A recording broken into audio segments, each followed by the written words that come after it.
কই, অনেকে এটার নাম শুনেছেন এবং রান্নাও করেছেন, খেয়েছেনও। তো আজকে আমি নিয়ে আসলাম তেল কই রেসিপি। এটা করতে সম্পূর্ণ রান্নাটা সরিষার তেল দিয়ে করতে হবে এবং সম্পূর্ণ প্রসিডিওরটা আমি এখান থেকেই শুরু করলাম। মাছ ভালো করে ধুয়ে নিয়ে এটাকে আমি সুন্দর করে মাস্টার্ড অয়েলে সরিষার তেলে একটু হালকা করে ভেজে নিলাম। কড়া করে ভাজা অবশ্যই চলবে না, তাহলে মাছটা অবশ্যই শক্ত হয়ে যাবে। দেন আমি মশলা কষানোর জন্য মাছটা নামিয়ে রাখবো।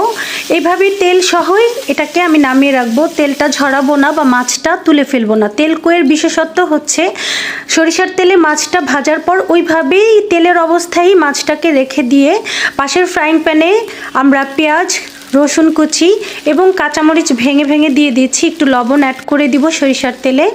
তারপর এটাকে হালকা একটু ভেজে নিয়ে শুধুমাত্র হলুদের গুঁড়া, মরিচের গুঁড়া, একটু জিরার গুঁড়া, আর কিচ্ছু না, এভাবে করে নেড়ে মশলাটা একটু কষিয়ে আসলে একটু আস্ত আস্ত থাকবে।